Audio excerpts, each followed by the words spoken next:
There, that's better. I'm not so...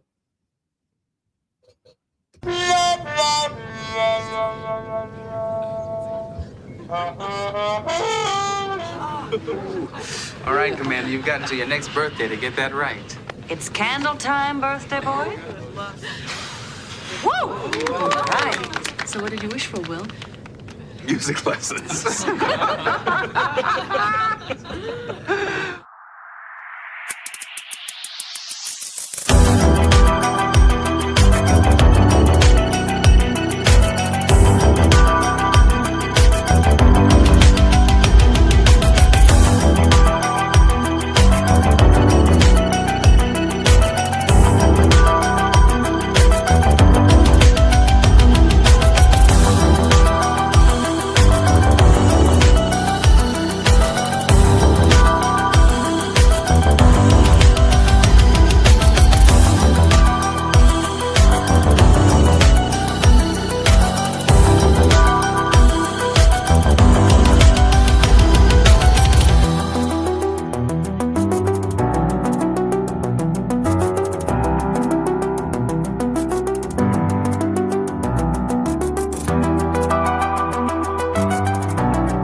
Well, hello and good evening. Star Trek The Next Generation, Season 4, Episode 8, Future Imperfect. First aired back in 1990, but here in 2026 on Live Long and Podcast, we're just getting started. Whether you're joining us live on YouTube, Twitch, or Facebook, or catching your audio version wherever you get your podcasts, our mission to rewatch every episode of TNG continues, one illusion, one false memory, and one mind-bending twist at a time.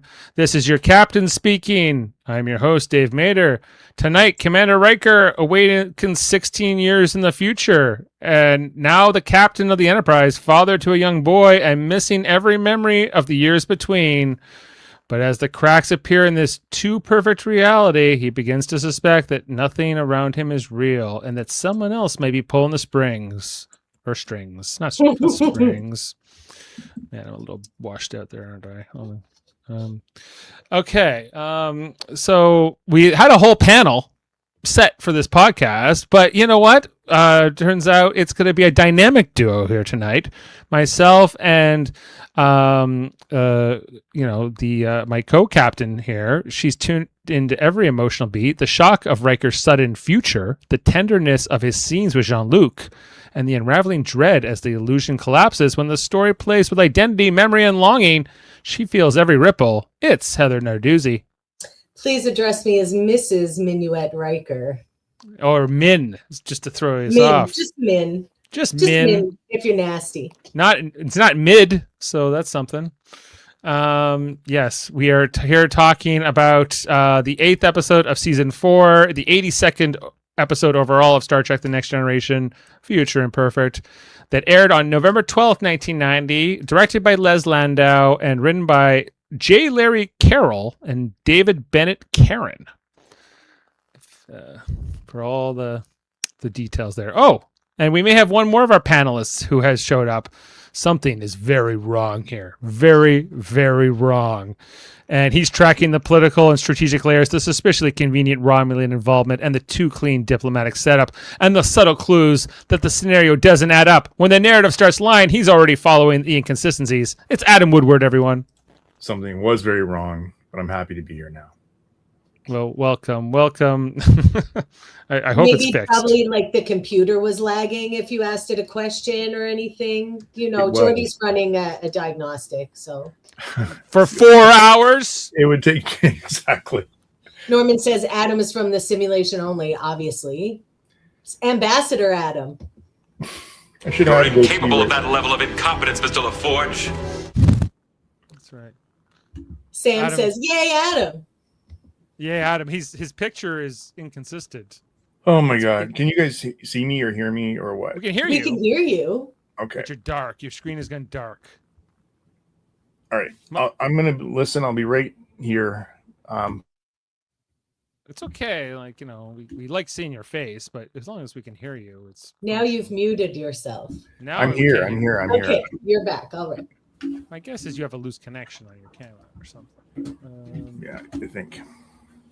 I'm having technical difficulties myself tonight. Don't have my normal lighting situation here. And There I'm are a feeling lot very of washed lot out. of good speculation comments here in the chat.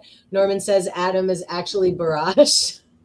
He's doing And like this Sam with his says arms. Adam is being attacked by the Borg. So I mean, if it's It's one all, of those, it's all I would hope rumors. it's Barash. It's all rumors. I'm rumors. here. Rumors of my assimilation have been greatly exaggerated. Exactly. I was just gonna say. There you can. Well, yeah. And so we're talking about this episode where Riker thinks he's gone 16 years into the future. He can't remember. He's got amnesia, but it turns out all to be a ruse. First, we think it's the Romulans.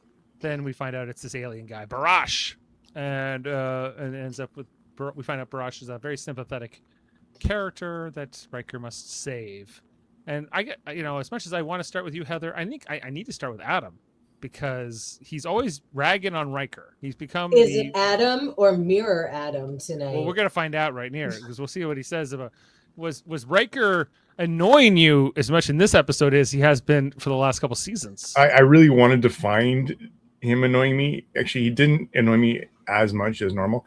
However, and I had forgotten about this episode, didn't remember it, so I was surprised along the way. However, I had a reoccurring character to come back that I hated, and that's Minuet. But she doesn't talk. Good. That's a plus. And she doesn't smoke, and she's not wearing all the lip gloss and the hair, poofy hair, in this time. But Carolyn McCormack, from Law and Order. Come on. Hater. As soon as they said Min, I go, oh God, please. Why? You had forgotten that was who it was? That's right.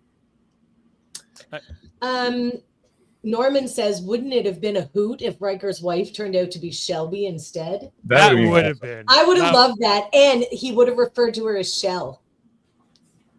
Yeah. And like Min for Minuet. And then Oh yeah, but if it had been Shelby, oh my gosh, that would have been weird too. Like that would have incredible. been awesome. Well, it would have worked because he goes, there's no way in hell I would have ever married that one. Yeah, he's like, you're telling me I had a kid with her? No way. Yeah. It would have worked. No way. Let alone like whether she would have kept being Riker's first officer.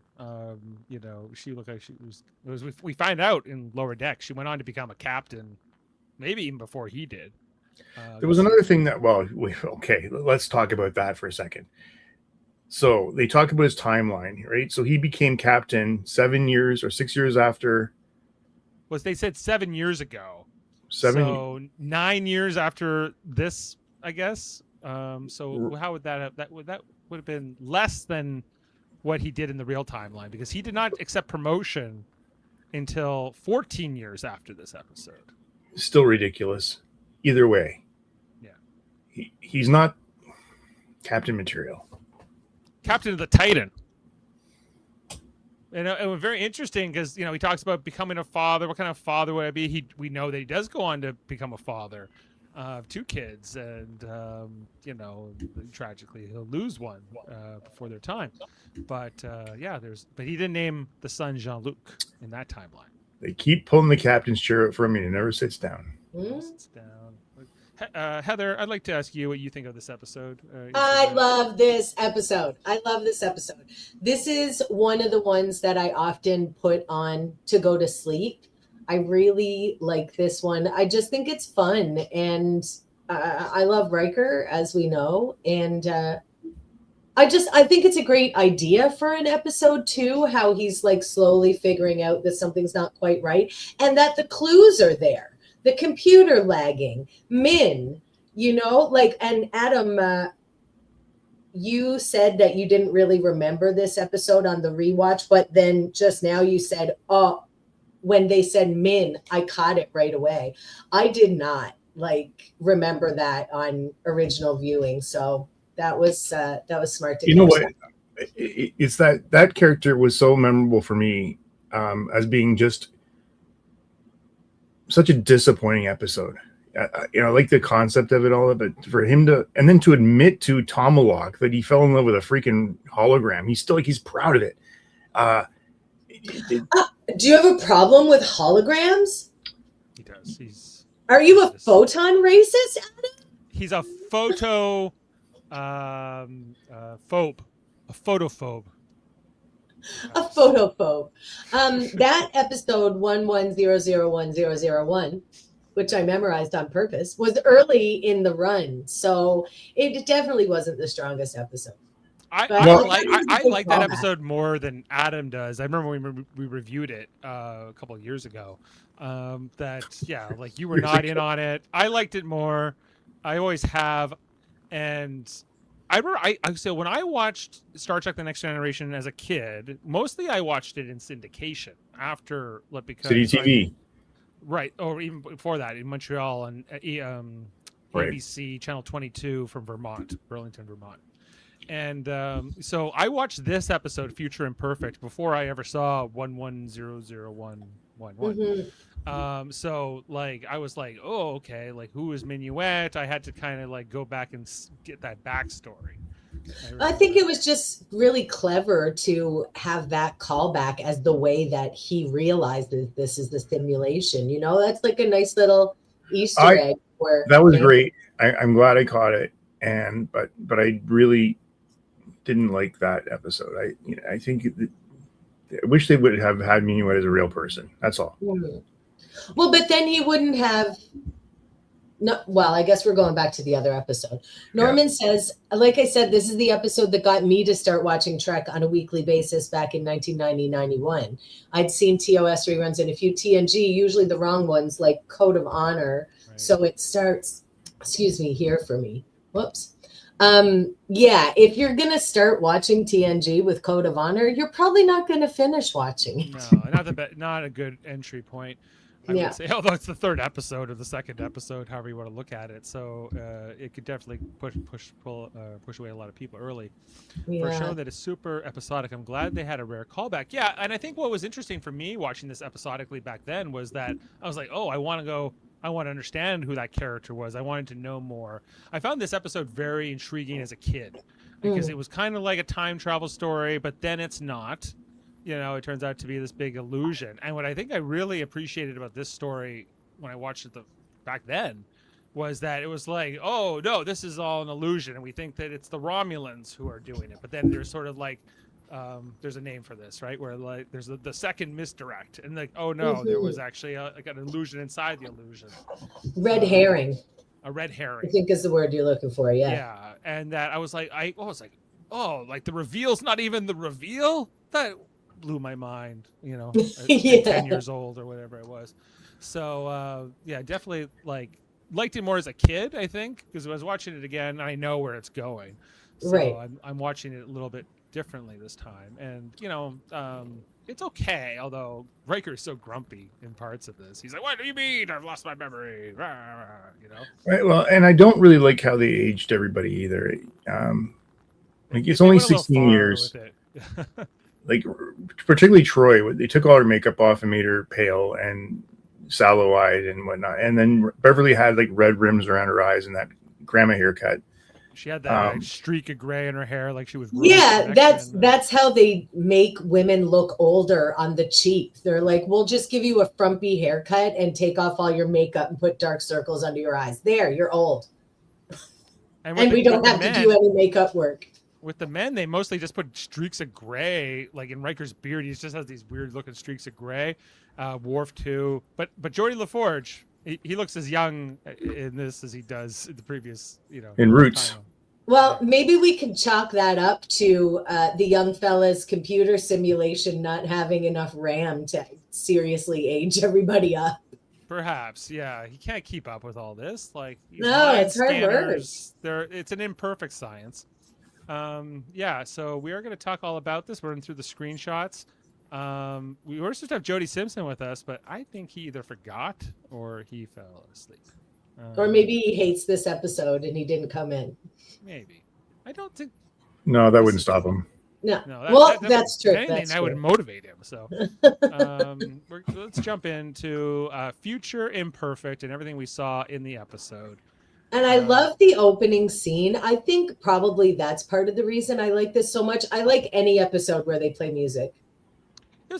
Some music at the start. The captain's log is basically like they're on a routine mission near the neutral zone, even though that could be scary. Nothing really has been happening, and now they're having a little celebration. And we start off here with Commander Riker's session in the 10 Forward Lounge. They're all huddling around him, like ogling his. Oh, Will, horrible... play the trombone, please. Play the trombone with a mute, but which is like making it a little bit wow wow wow. If we want to hear a little bit of it, it's why are you guys such haters? He's playing the trombone on his birthday, and his friends are spectating. Did you hear it? It's meant to sound like that. Oh, sorry, Commander. Play, and then they're coming off here, and they all cringe. Oh God, play it again. The best line in this episode is said by Troy. Some things improve with age. Maybe your trombone playing will be one of them. Yeah, I was like, what a bird. Some things improve with age. Maybe your trombone playing will be one of them. Yeah.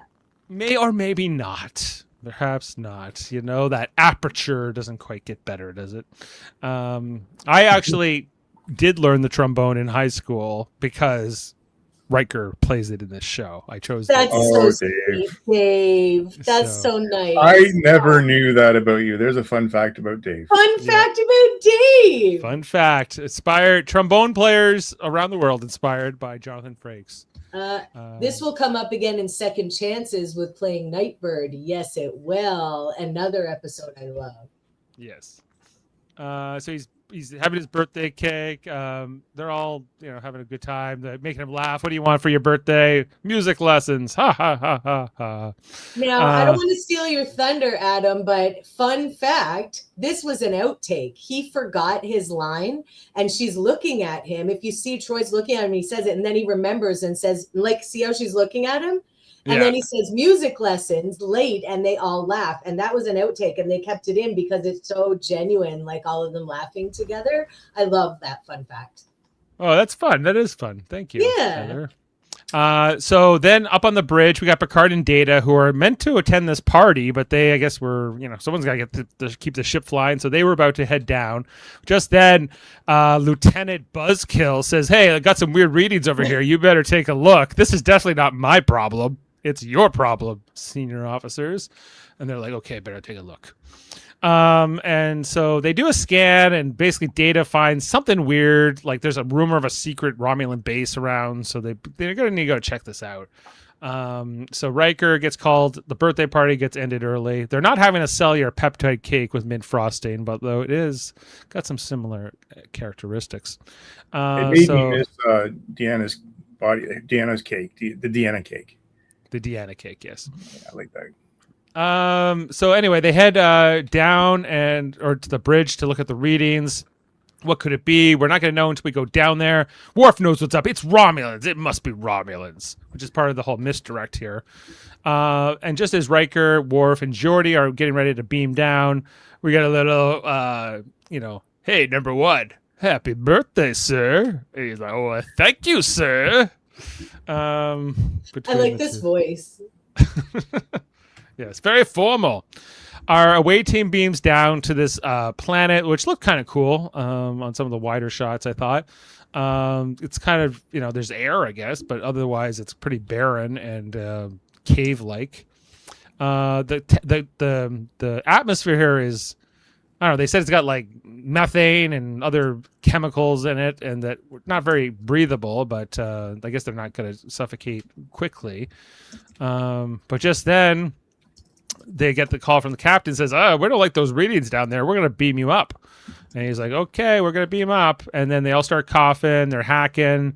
The transporter chief, not O'Brien, some other crew member here, is left to beam them up.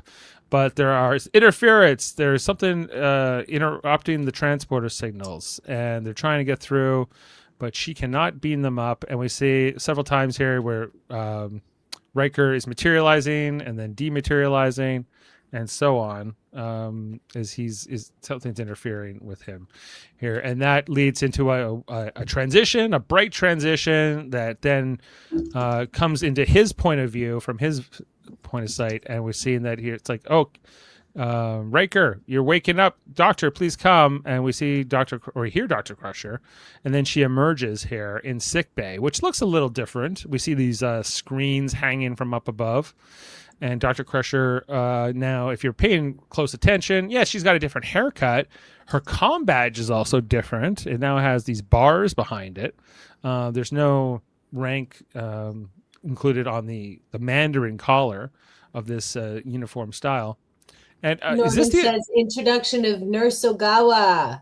Is it? We love Nurse. Yeah, it's the first time we see her in the future. It's not even the real Ogawa. It's like a hologram Ogawa. Yeah. So interesting. Yeah, Patty Yasutaki, I believe her name was. She's great. I loved her. Yeah, she has since passed, actually. Mm-hmm.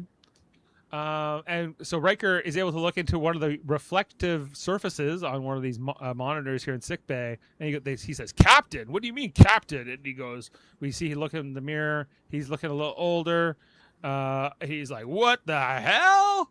This can't be right." Dun dun dun. And then he's like, "I look good though." Yeah, like Silver Fox. How about that?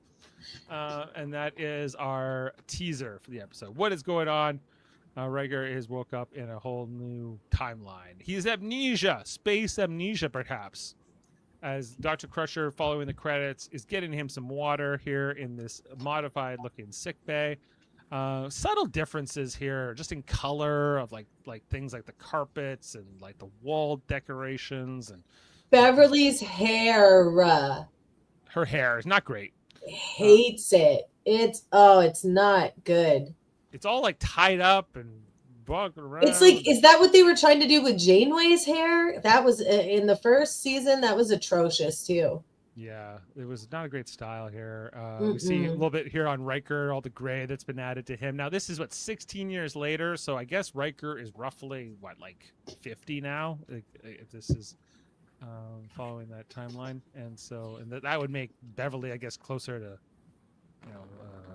60 something, right? She's a little older than Riker. But anyway, that it's been 16 years since he was infected with this virus. He's told this whole story. You were infected with a virus in that cave down there, and that's what has led to this memory loss. We've been expecting this to come. You've been in a coma for weeks, or at least a week, maybe it was. We didn't even know if you'll recover. You might get your memories back. You might not. She tries to do he's like, explain to me, and she tries to break down the science to him here, but he's like, "Doctor, I'm not a scientist. I'm not a doctor. I'm a very suave captain, in training." And she was like, "Well, bottom line, we don't know if your memories will come back or not." It's rough here. So, he wants to head to his quarters, but he doesn't want to go to his quarters. He wants to go to the bridge. I don't know if we know that yet. Okay, I'm going to rag on him a little bit here. The doctor is saying, "Go to your quarters." No, I'm going to the bridge. Yeah. Very and this is where it starts going off the rails for me a little bit with Riker. We also noticed, just in the decoration here, a Klingon crew member other than Worf comes out of the turbo lift.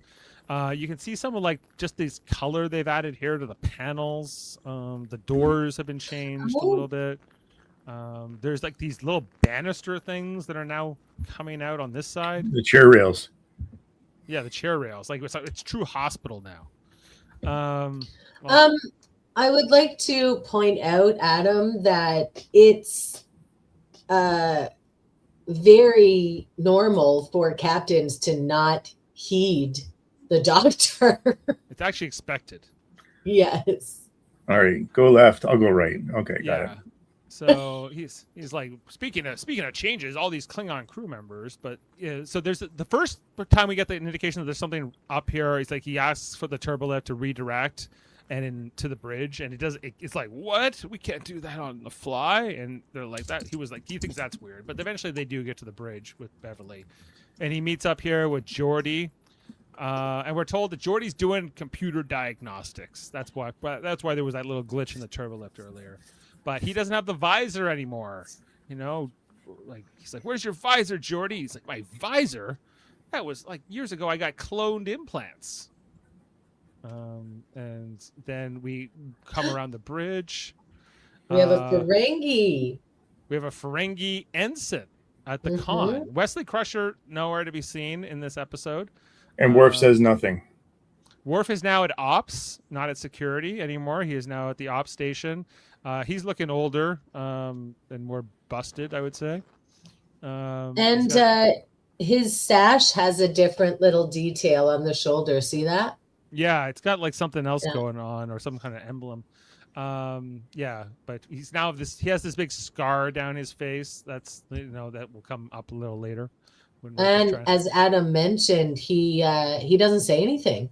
No, he's very quiet. Very quiet. He has like maybe 5 lines in this whole episode. And then we figure out why later, because the simulation can't handle it. But even when it was the real Worf, he didn't say much either. Well, that's true. We meet the first officer with Riker in command of the Enterprise. It's Data, now in red. Now we see that the ranks are, as I mentioned, are on the comm badges now. I think we were talking about this on Monday. Like, I kind of liked this at the time. In retrospect, I don't like it as much. I do prefer the ranks on the collars, especially for close-ups. But it was a nice kind of interesting way of displaying it. Like, it kind of comes up in Discovery because all the Discovery ranks are on the badges and things like that. Anyway, just then Worf says, "Hey, there's a Romulan warbird decloaking," and of course, Captain Riker is like, "Well, I have to declare a red alert," and everyone's like, "You dummy! We're expecting this Romulan ship. Don't be so weird." And he's like, "Oh, okay." But all right, understanding it's the ruse. However, okay, again, the doctor would have relieved him or never let him. No, like this is completely reckless. If this is so important, there's no way you're letting this guy who's just been through a week of like being in a coma, doesn't know where he is hardly, and that you would actually expect him to do this. Like, even later on when he's talking to the Admiral Picard about it. He's like, "You can't be serious that you want me to lead these negotiations." I'm like maybe they trust me or whatever, but it doesn't really make a lot of sense. Anyway, so they hail them, and here on the bridge of the Romulan warbird, it's Admiral Picard, and now with Deanna Troi, who is now, I think, has the rank of commander. She's wearing the Starfleet uniform. Long hair before Jellicoe will make her wear it, like in season 5 or whatever that is. So we'll go here now. Fun fact on this one. So yes, this is the first time she's wearing a real uniform since Encounter at Farpoint. Yeah, interesting. Even though it's not the real her, but Oh yes, and in Encounter at Farpoint, she had a little scant on, not like a pants uniform. But she was, at least we knew like her division color and all that stuff, right? Now, do we like Picard's Admiral uniform? I love it. Yeah. Yes.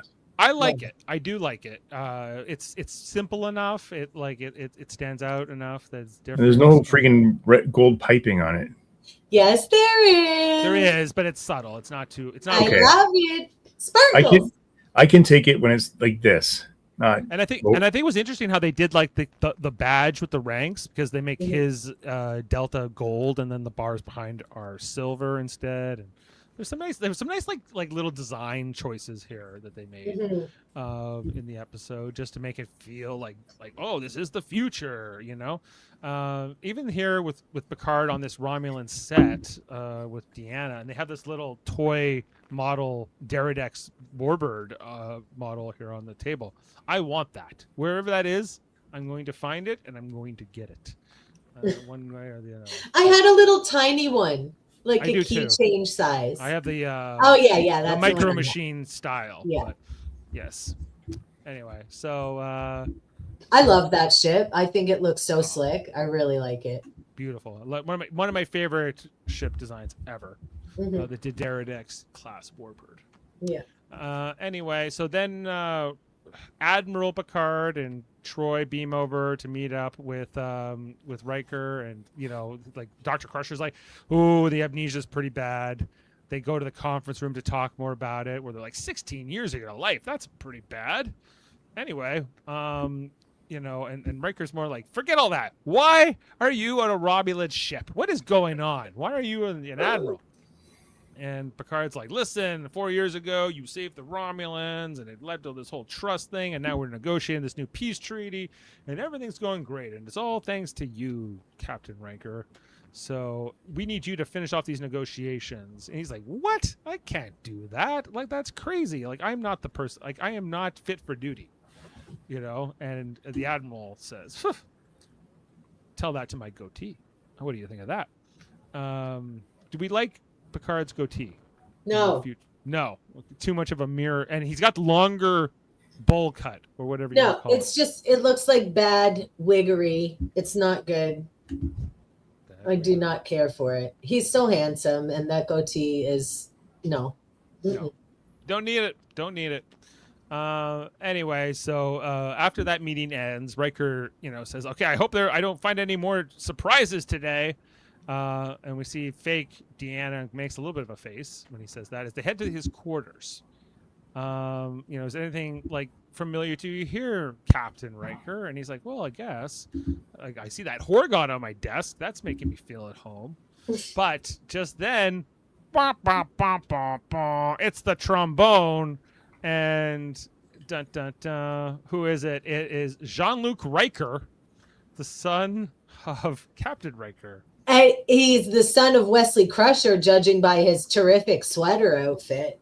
That is a Wesley Crusher / Jake Sisko-esque outfit for sure. No, wait, Jake Sisko would never wear something that bland. Jake Sisko is flamboyant with his color choice. Jake Sisko definitely has more color, like oranges and purples and this kind of stuff. Yeah, absolutely. Anyway, so wah wah wah. Like, there's this whole reaction here from Riker. Like, I have a son, and he looks at Deanna, and then he double takes back to Jean-Luc. That seems to be the hair they used in the Picard Lives a Whole Life. Yeah, I wonder if they saved it from this episode and reused it for the Inner Light. Probably. Wigs are expensive. Yeah. Inner Light's coming up. I think it's this season. Anyway, so then after there's a commercial break after this revelation that Riker has a son, as his son is looking around the quarters for all his homework. But wasn't even under this ruse, his father was supposedly in a coma for a week. You think he would be like, hey, you're out of your coma, Dad. But he's kind of not too bothered by any of it. Anyway, so after he's like, okay, I'll come help you a little later. And there's kind of this moment here where finally young Jean-Luc walks away, and it's just Riker and Troy. And Riker's like, a little heads up would have been nice, And she was like, well, Dr. Crusher thought this might suddenly jolt your memory, and then you would remember everything, and and he would cure you. He's like, okay, that doesn't make a lot of sense, but maybe, sure. And then he's like, I got a son. That's pretty cool, young Jean-Luc, right? And he's kind of happy about it. And he's like, wait, where's the mom? Where's Mrs. Riker? Well, she died in a shuttle accident 2 years ago. No, it can't be. How could she be dead? This woman I don't even know. But then she goes, again, a line that really bothered me. I don't know why, but it bothers me. She was a great captain's wife.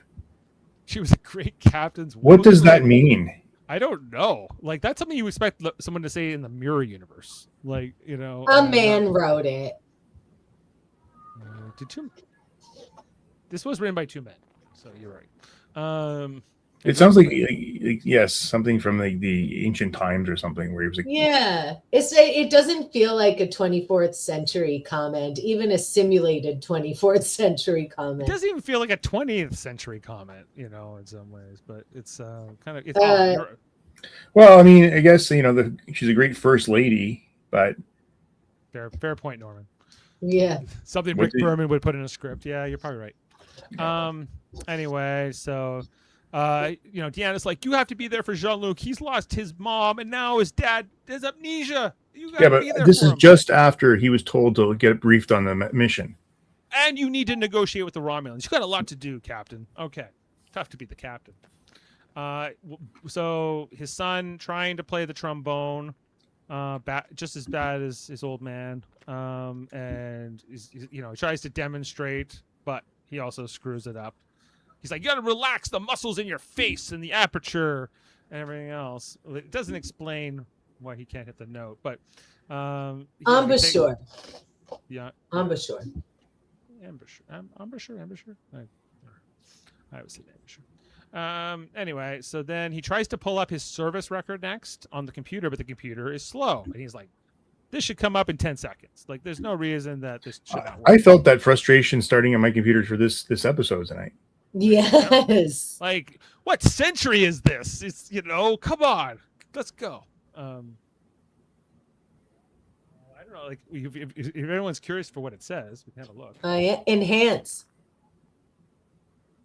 Commended by Captain Jean-Luc Picard for exceptional service during the Alpha Onias expedition. Citation reads, Commander Riker's leadership skills and his scientific ability were key factors in the mission. Like, that's the mission where he lost his memory, right? Like, supposedly, the Alpha Onias? Because that's what they keep referring to. Like, he didn't do anything. He beamed down and then he beamed back up, and that was his leadership in the mission? Gallantry is misspelled. I'm always trying to find a typo in these things, and I finally found one. He was awarded the Crankite Order of Tactics, the class of excellence by Starfleet Command for his role in the Zavolta Planetary Geosciences Survey Expedition. No. And then granted promotion to the rank of captain in Stardate 47203, assigned command of the USS Titan. It says he was assigned command of the Titan before he had the command of the Enterprise. Yeah. What the hell's that? And then it says on Stardate 49472, Riker, commanding the Titan, assigned to patrol the Romulan neutral zone and to provide tactical support to Starbase 384. Following the conclusion of the Praetor campaign, Riker was awarded the Starfleet Medal of Honor and citation for conspicuous gallantry for his role in detecting and preventing a Romulan preemptive strike on the Gamma Hydra sector. These little screens that they never expect us to read. We just read one. So take that, Michael and Denise Okuda, who almost certainly wrote all this up. They definitely did. The command of the USS Titan was a little, I guess, a foreshadow to what he would eventually be his command. Anyway, we've got a comment here from the Trek reviewer. Is this the SD or the HD version of the episode? Because when they put this in, they have changed some of the... I think you might be right. This is the HD version, the Blu-ray version. It's possible they changed what that screen said for this version. That's something to look into for fun facts, Adam. Look at that version. Look at that look that Riker's giving that kid. Oh, yeah. Where he was like, oh, the computer, it will start working again soon. And he was just like, what are you talking about? How do you know about computers? Norman says it's like CompuServe downloading speed. Dave, you wouldn't remember CompuServe because you were born in 1995 or something. But 83, but yeah, same thing. Enough. Yeah. So then we got Riker, Picard, and Troy. They're heading to meet the Romulan ambassador. Who could this Romulan ambassador be? And he materializes. It's Tomalak from Babylon 5. And Riker is given stink eye to Ambassador Tomalak from the minute he materializes. He, who let this Romulan on our ship? Every time we met this guy, he's been crazy and wanted to kill us. Riker's got the worst poker face ever. He's supposedly good at poker. Even if he's supposed to accept all these, this whole premise of okay, you are helping to build this peace with the Romulans. This is not. He knows better than to do this. But I think this is to establish for the audience, especially for younger kids. Dave, we can't hear you. Dave, is your a bad connection on your mic or something? Testing. No, you've dropped right down.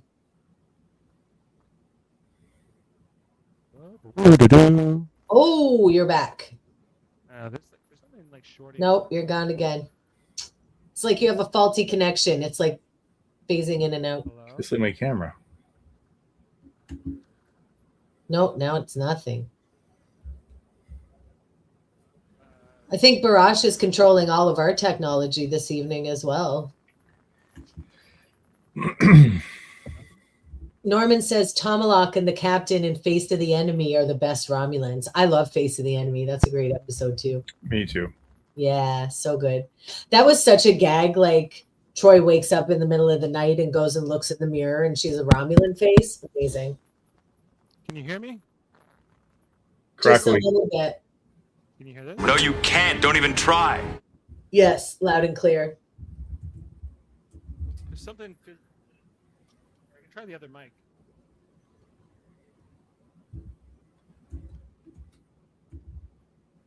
Any better? Yep. There you are. All right, we'll go with this one then. Sorry. All right. Tomalak from Babylon 5. Andreas Katsoulis proves Babylon 5 is the best. He was also the one-armed man in Fugitive. He also was that too, yes. But most notably, Jakar on Babylon 5. Most notably. Most Oh. notably. Notable to whom, Dave? To me and to all Yeah. Babylon 5 fans Fan. everywhere. All Well, of there us. was a Babylon couple. 5 fan. The No, millions, that's not true. There was a maybe few billions of us out There there. was a few on Monday's podcast. That was really That is right. We're out that is true. That is true. The truth is out there about Jakar, his definitive performance, the performance of his life. It's not Tomalak, it's Jakar. Anyway, we got to keep this moving, but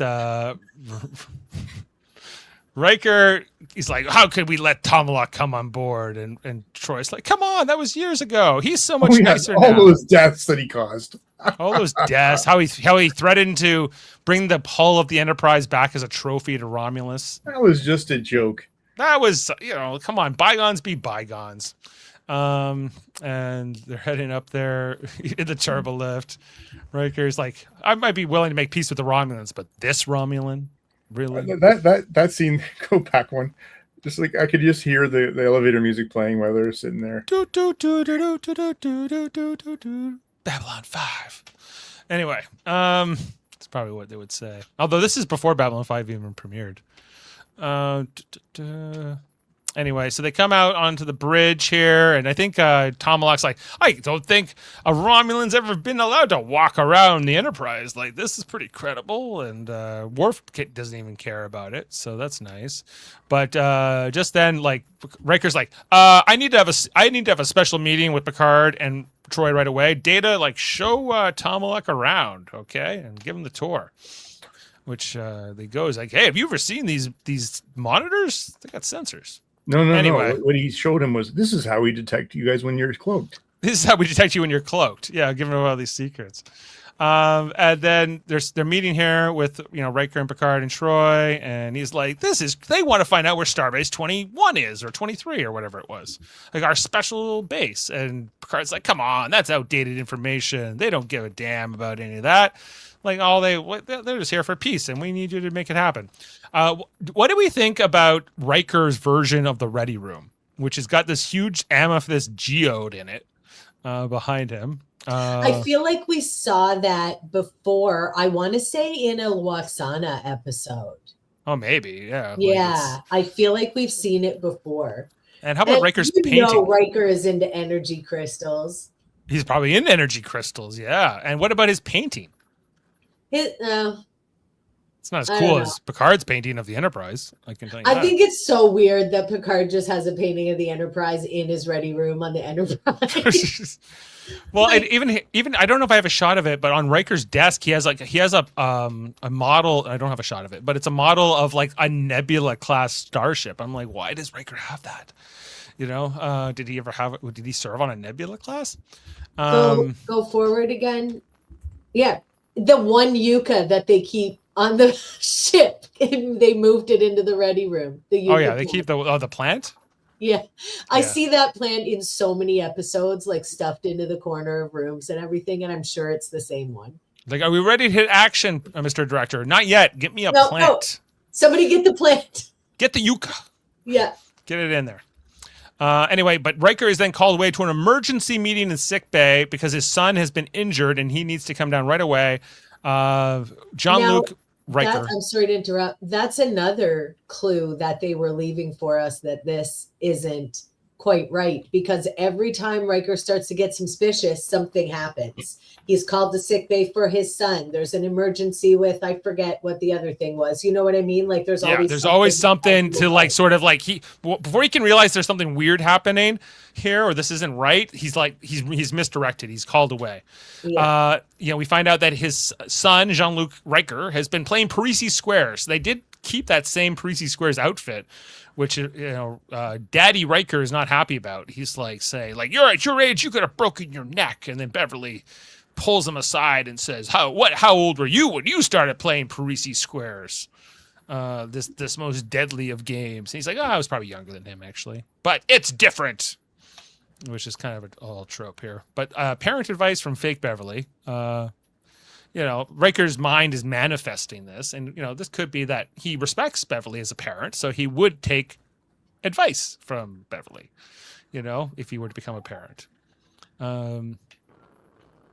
There's, you can maybe make your own judgment calls there, based on Beverly's propensity to run off and have Jack Crusher without telling anybody. But anyway, then we got so Captain Riker then reunites with his son and says, "I'm not so mad at you, son, for the whole nearly killing yourself in Parisi Squares. Come on, let's go, and I'll take care of you. I'm going to show you how good of a dad I can be." And he's like, "Hey, I feel really sorry about you losing your mom and me not remembering anything. And, we're going to make memories together. We'll make new ones together here." And we've seen Riker trying to live up to being a dad and putting aside all of this stuff with the Romulans and everything else that's going on. That's now what matters to him. He talks about his relationship with his own father, how when his mother died, his father really wasn't around very much, and how that caused some strain. So he doesn't want to repeat those same patterns. They even, as they're walking to the quarters, they're like, "Hey, you want to go fishing together? This place, fish some creek or something." And he's like, "Oh yeah, I've been there so many times. Can't wait to go fishing with you." Curtis and Creek. They get back to the quarters. Riker's, so he's got the Horgon, and then he has a torso with titties. Yeah, I guess this is some kind of art, but it's kind of suggestive. Hey, if you're raising a kid in your quarters, you got to just stay who you are, right? You got to keep your own decor. True. Trek Reviewer says maybe young Jean-Luc should have been playing Ambo Jitsu instead. Well, that would have been good for them to have a emotionally loaded father-son sparring bout. That would have been something. He's like, I beat up my father in Ambo Jitsu once, and now you have to do the same to me.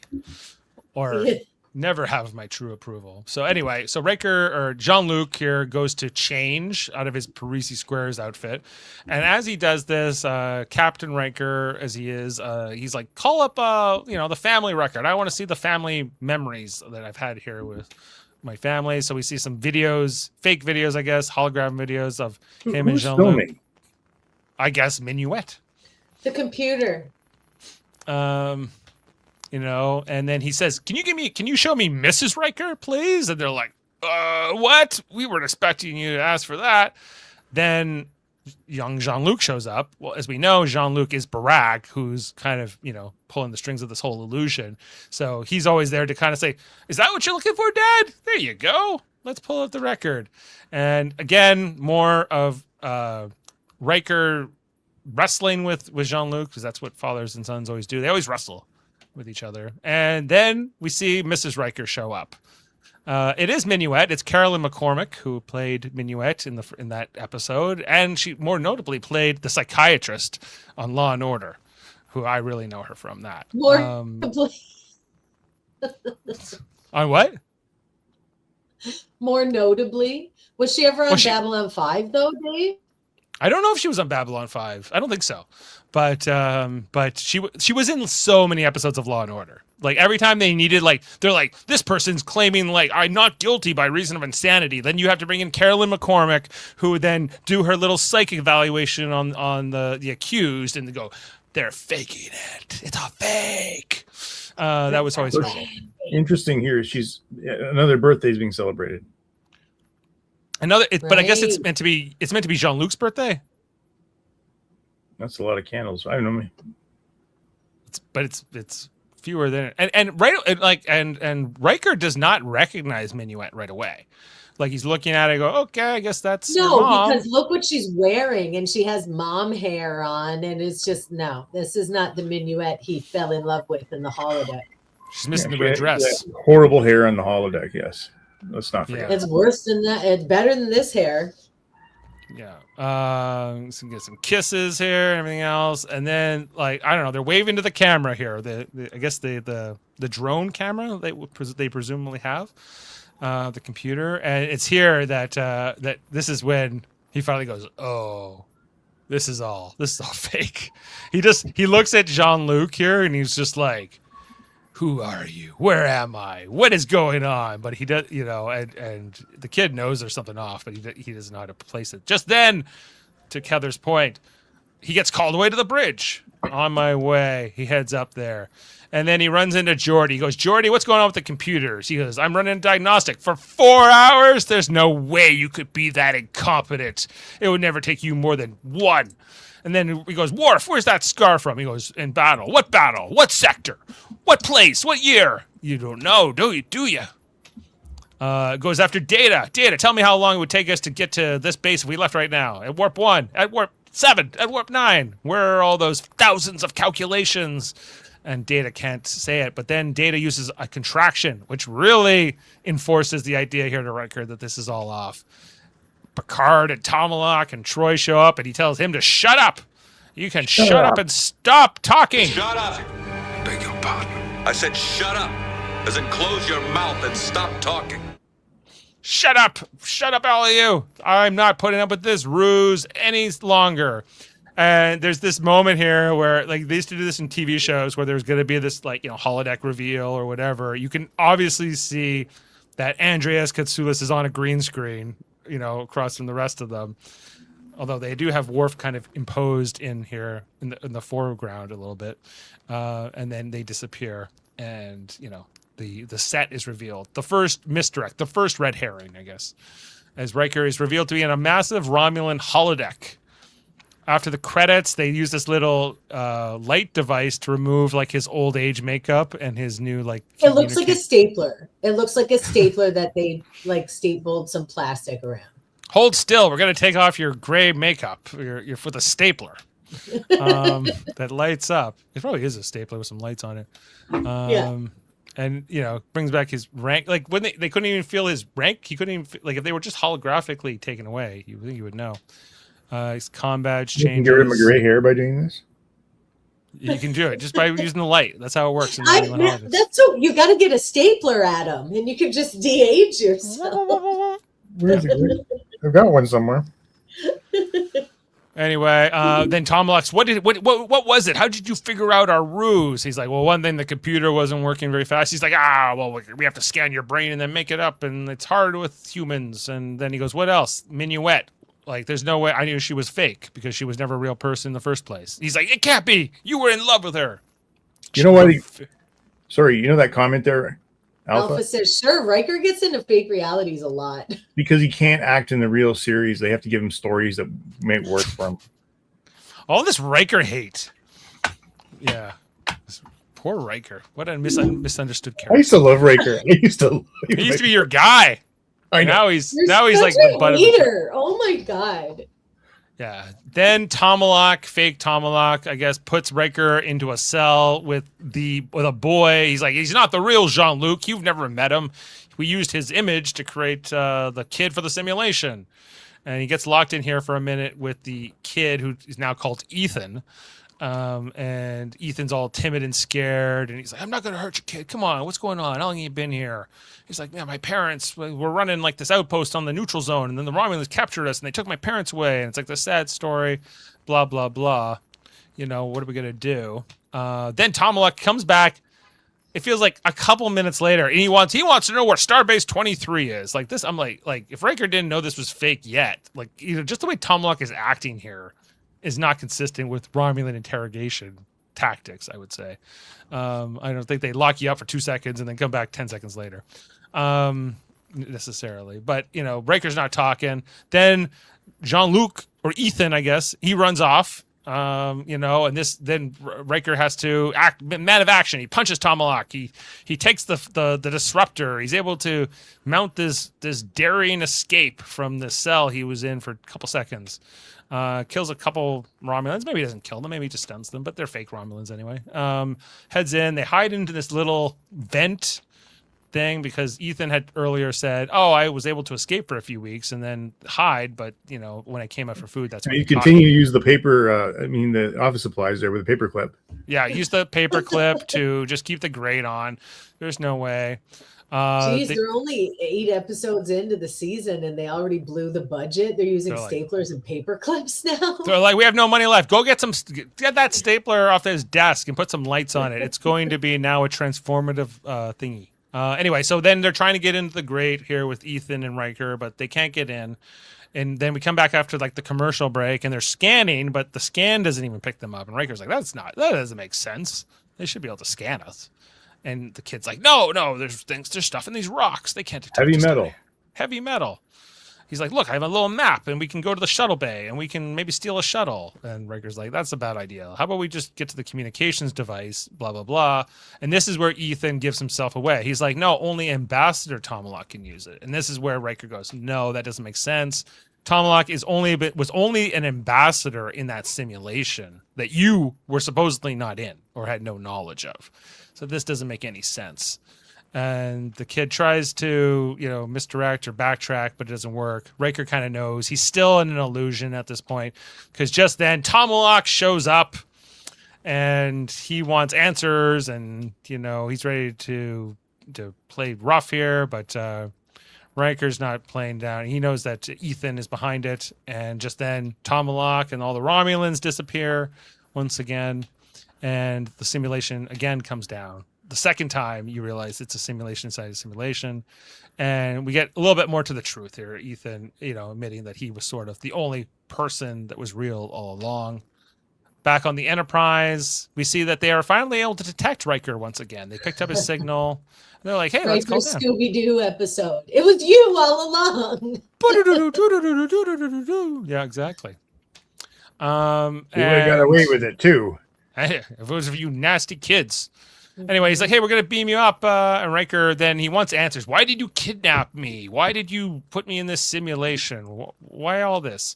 And he tells this story about how his family, his species were in a war and they were being hunted by those people. And his mother and him they fled here and they set this up. And he said they would never stop hunting her. So she had to kind of give herself up so that her son, Barack here, could be free.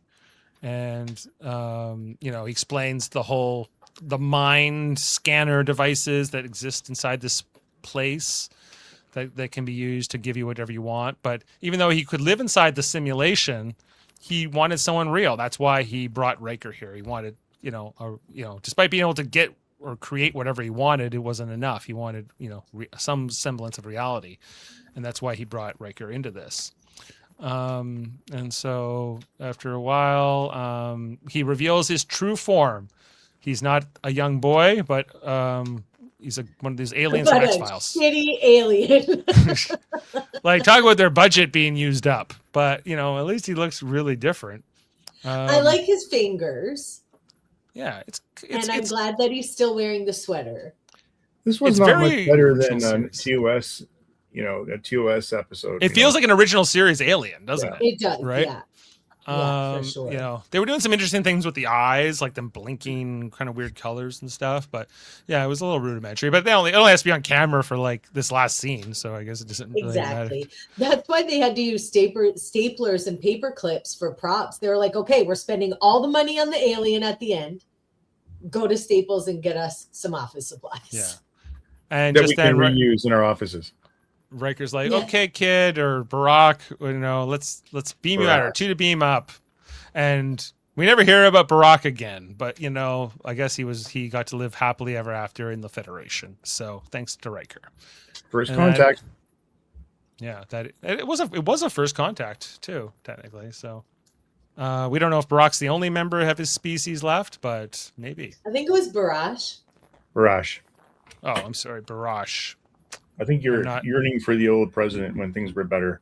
Mhm. Barack Obama. No. Yes, and Norman said that in the comments. As much as I'd rather Barack was still president right now.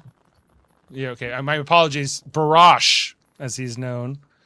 Yeah, and of course, the great Andreas Katsoulis as fake Tom Locke from Babylon 5. Now all three, Worf, Data, and Riker, abandoned a kid.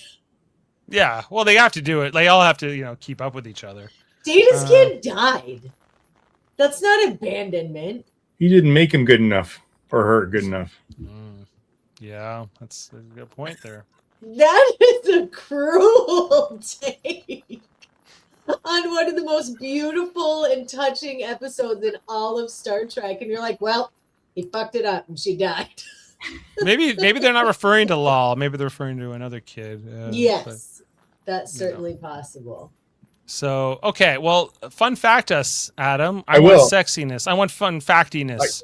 Dave, just pull something for. I put in the Facebook chat there a picture that I really think was actually a nice picture because we really rag on Gene Roddenberry, but there's a great photo of him there from this episode. Give me a second. Sexy fun facts with Adam. How much Riker hate will we have?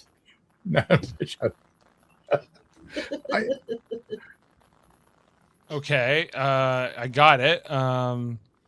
Sorry, I cut it off there, but it's Riker. Or sorry, he visited the set here, and you can see like the genuine, actually, I think happiness on his face when he's talking to Jonathan Frakes. Mm-hmm. Well, Jonathan. Okay, so Roddenberry handpicked Frakes because Frakes and Roddenberry had to have the same birthday, like different years, obviously, but they were born the same day.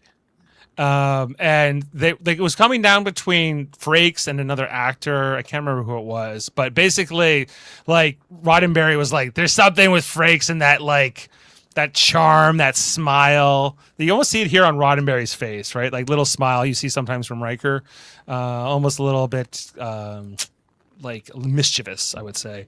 That's definitely what Roddenberry liked about Jonathan Frakes. And you can see the kid there. He's obviously just met him or something. He's come and meet the kid. Yeah. And I also want to just mention, too, that, maybe this will come up in fun facts here, too, but in the previous episode, which was Reunion, the Reunion, the one where Worf and Duras fight, that episode was directed by Frakes. So he went from directing the previous episode to then being the lead in this episode, assuming that they were filmed back to back, so... That was probably a hard one for him. Okay, so let's talk about this episode. So Bron and Braga recalled we had some amazing pitches, but the most notable we ever heard was Future Imperfect, where the team came in and said, we have a story where Riker wakes up in an accident 15 years in the future. He has a son. He's the captain of the Enterprise, but he has no idea what happened. Mike Pillar said, stop, we'll buy it. Hey, it's not a bad pitch, Yeah. Mm-hmm. The only major change to the original pitch was the addition of the Romulan fantasy within the fantasy, or the Matrix within the Matrix, as somebody said in the chat. Pillar commented the first draft was a little flat. After we got into the story, just like Remember Me, we had a situation where we're into it and something strange is happening, but we just can't turn out to be a dream at the end because it's not satisfying. So you have to do something a little different.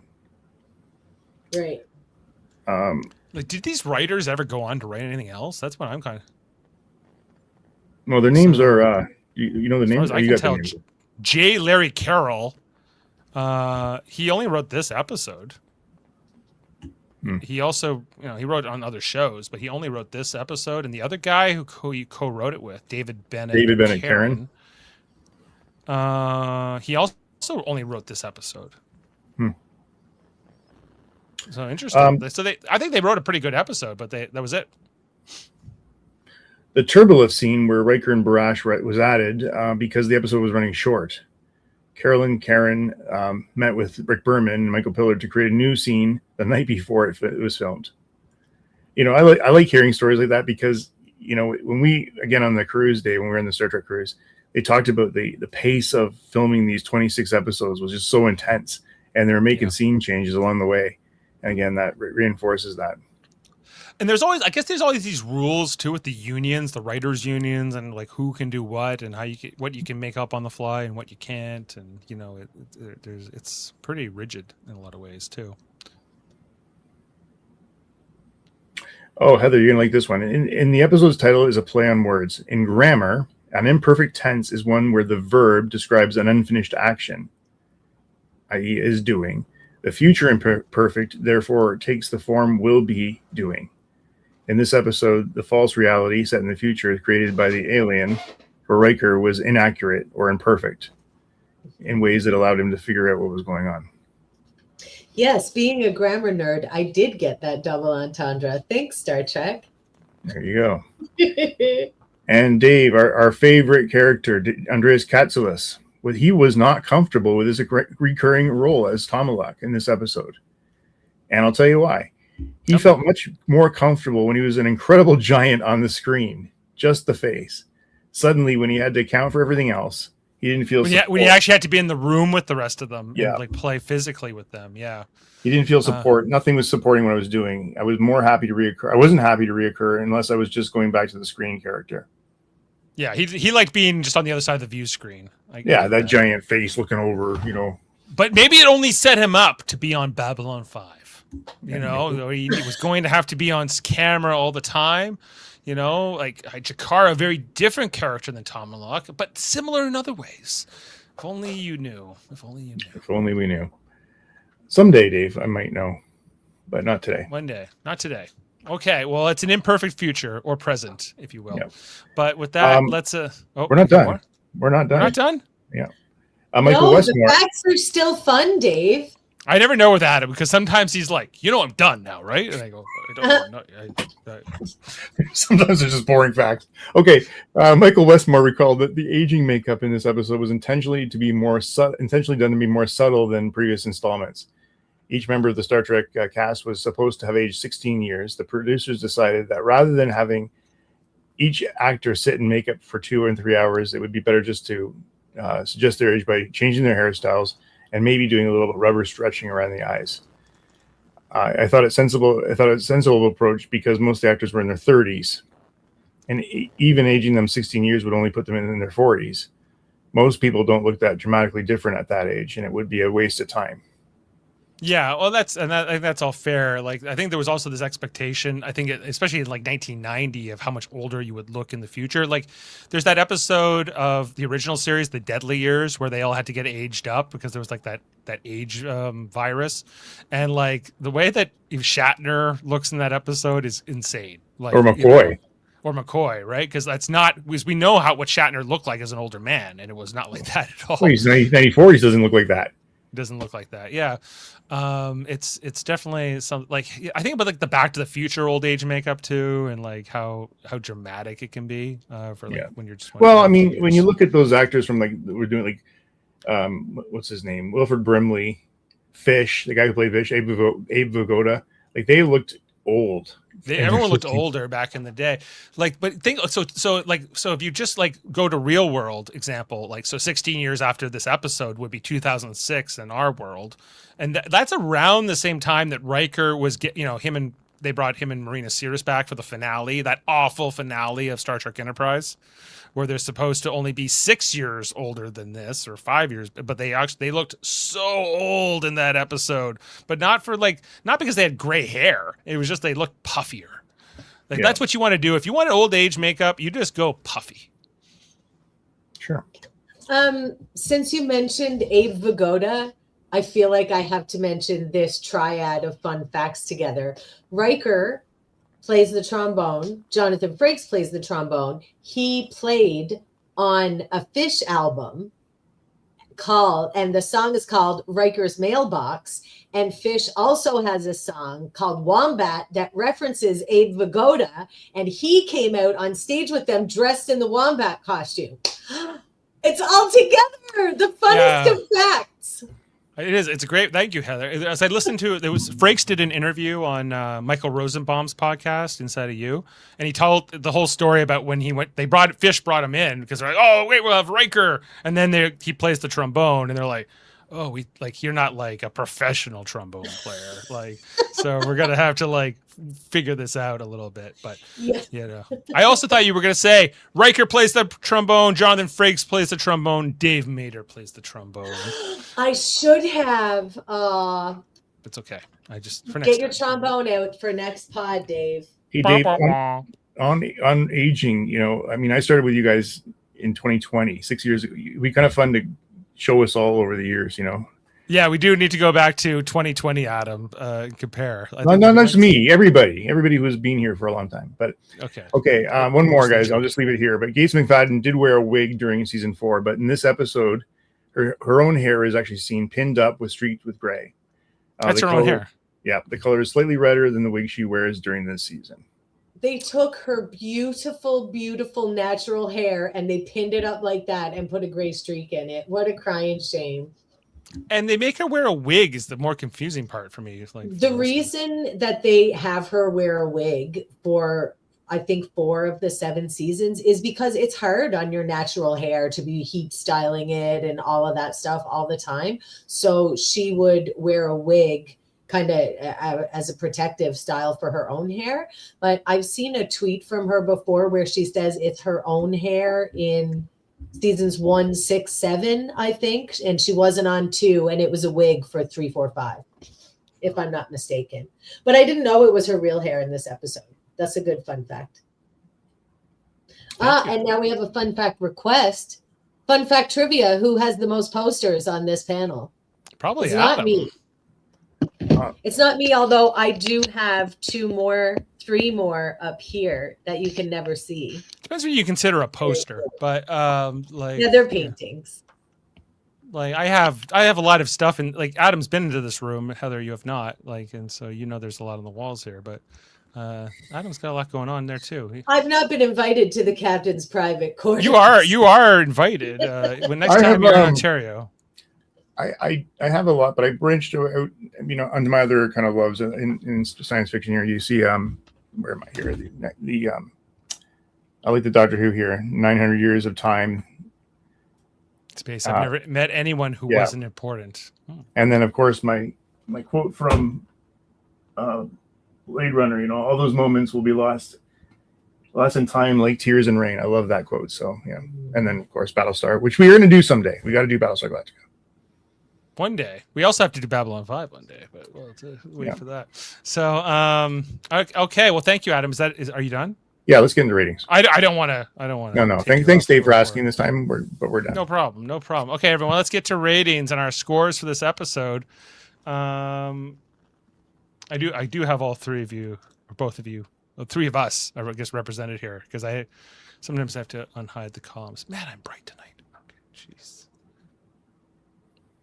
All right. Well, the score for Future Imperfect, everyone. I'll go first. It's not a 10, but it's pretty good. It doesn't hold up for me as strong as it did when I was a kid.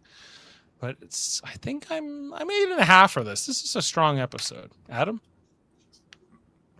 I don't really love it. 6. Tough crowd. Okay, Heather. Tough crowd. I love this episode. This is a 9 for me. It's just one that I really like. It has a lot of components that I really like. Are there plot holes? Sure. Are there maybe things that are a bit out of character for some characters? Yeah, maybe. But I think it's really fun. It's an original idea, and I just like it. 9. Well, thank you, Heather. We're averaging a 7.8 here. We got a 9 from Norman. Oh, sorry. 9 from Norman. And a 7 from Stargazer. Nice. Solid ratings. If Sam's still with us, let us know what you think, Sam. All right. Well, I think so that wraps up Future Imperfect. Not so, or maybe a little imperfect for Adam, but, not horrible. Looking ahead to the next episode here on Live Long and Podcast that we'll be covering of Star Trek The Next Generation. It is called Final Mission. I like this episode a lot. In this episode, after learning that he finally has been accepted to Starfleet Academy, Wesley Crusher welcomes Picard's invitation to accompany him on a away mission that could resolve a mining dispute on an arid world, but following a shuttle crash and a near disastrous search for water that leaves the captain near death, Wesley finds himself charged with the weighty responsibility of keeping both himself and Picard alive until a rescue team can locate them. So look out for that. Right? Yeah. Jim says it's an 8 because there's too many twists. I like twists. Yeah. What's wrong with twists? Well, everybody's entitled to their opinion. No twists. I only want a max of 1 twist. Like, beyond that, it's just excessive.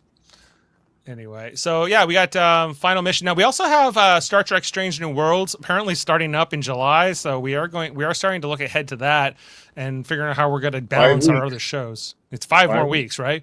So we got to figure it out. But if you didn't know, right now on Mondays we're covering Firefly. There's about 14 episodes of Firefly we're going to be running through. We may have to put that on hold eventually when Strange New Worlds comes back into our lives.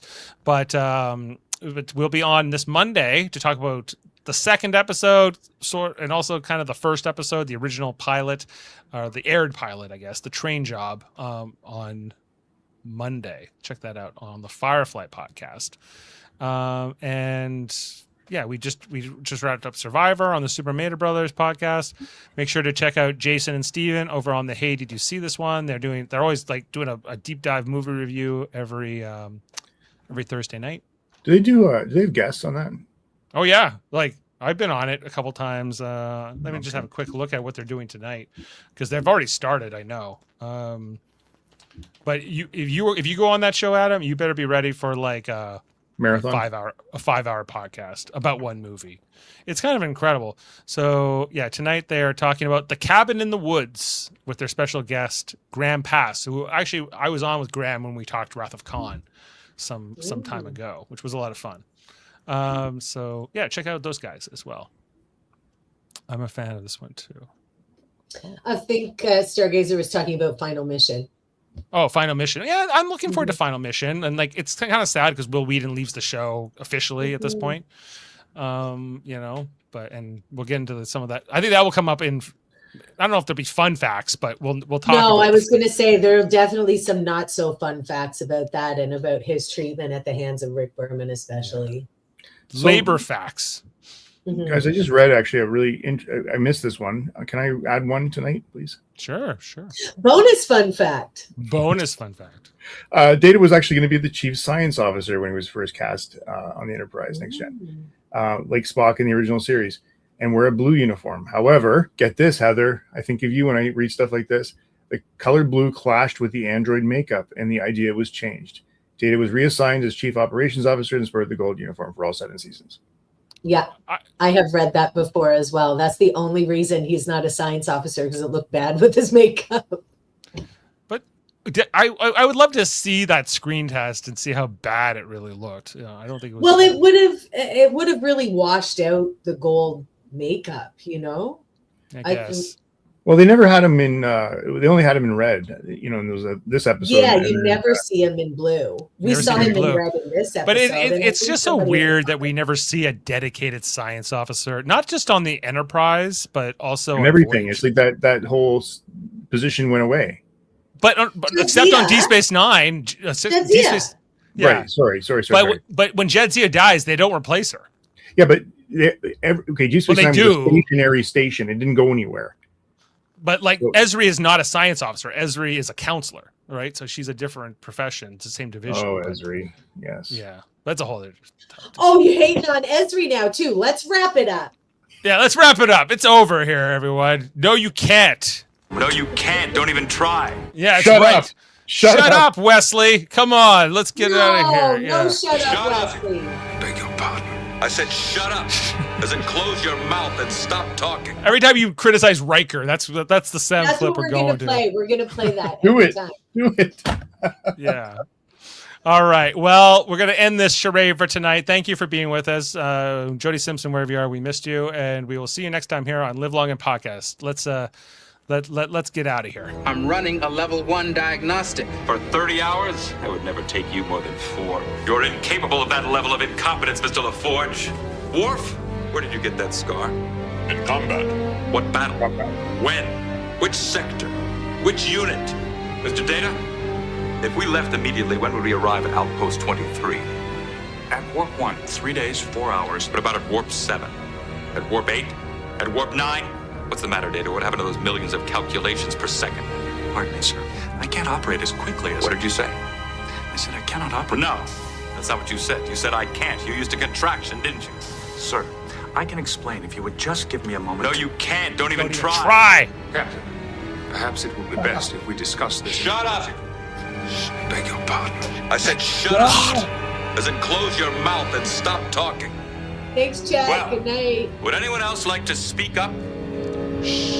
Or shall we end this charade? Beam up some Star Trek content with Live Long and Podcast. A roundtable movie discussion with Hey, did you see this one? And take a peek into the darkness with Heard Noise, Must Investigate with Michael Chan. Watch us duke it out on trivial debates. And let's chat about TV with the Super Mater Brothers. It's all here on the United Federation of Podcasts.